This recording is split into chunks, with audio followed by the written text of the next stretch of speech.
We're learning to be tool safe. Watch this video to find out the safety guidelines for this procedure. Let's charge the battery for this car. The key safety issues to look for here are ensuring that you do not create a spark near the battery. That's because a charging battery produces explosive hydrogen gas. If we have to move or pick up the battery, make sure you have on your protective safety gear. You need coveralls or other workwear, safety eyewear, and chemical-resistant gloves. The battery's acid can eat through your clothes and burn your skin. Many batteries have small vents where the liquid inside can leak from. It's on purpose so that the explosive gas can't build up inside the battery. Don't turn a battery on its side or it will leak, and it may just look like water, but it's not. Also, ensure you are wearing steel-toe shoes or metal toe coverings to prevent foot injuries from dropping heavy batteries. Do a test lift. If you don't think you can transport it strongly and safely yourself from the vehicle or storage to your workspace, get help from a buddy. Lift ergonomically with your legs bending and a straight back. Get out the manual for your type of charger and understand the differences between the different kinds of charging. Likely, we're going to use a kind of trickle charger to ensure the battery is charged slowly and fully. Make sure that the charger is unplugged and all controls are set to off.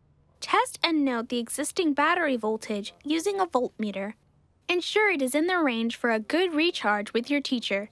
Make sure that your charger itself is plugged in safely and is not damaged at the wall outlet plug. Inspect the connectors at the ends to see that they are secure. Make sure you are not creating a tripping hazard in the shop with the charger power cord set up. Also, check out the actual battery you are charging. Are there any cracks in the casing? Is it leaking anywhere? Is it topped up with appropriate fluid if it's a wet cell battery? If you're not sure about anything with this process, ask your teacher first. Okay, charge. Connect the charger's positive red clamp to the battery's positive terminal first. That's the larger of the two terminals, and it's marked with a plus sign. Connect one end of the extension cable, a booster cable works well, to the negative terminal of the battery. That's the smaller of the two terminals. Connect the charger's negative clamp, the black one, to the other end of the extension cable. Make sure this connection is away from the battery. Set the charger controls for correct voltage, charging rate, and time specified for this battery. Don't take any shortcuts in the process of charging, as it can cause an explosion. You don't want to rush a solid charge and put yourself at risk. When you think the charging is done, verify that the battery is charged by testing its voltage with the charger turned off. Once it is charged and verified, we have to disconnect the charger carefully. Make sure the charger is turned off and unplug it from the wall outlet.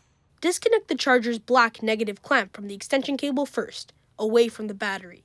Disconnect the extension cable clamp from the negative battery terminal. Disconnect the charger's positive red clamp from the battery positive terminal. Don't forget to use proper chemical-resistant gloves. Wipe charger clamps clean, properly dispose of rags, wash your hands, and put the charger away in storage. All done! Let's do our tool-safe review. Wear your PPE. This is acid that can burn through clothing and skin. Ensure your battery is in good condition before attempting a charge.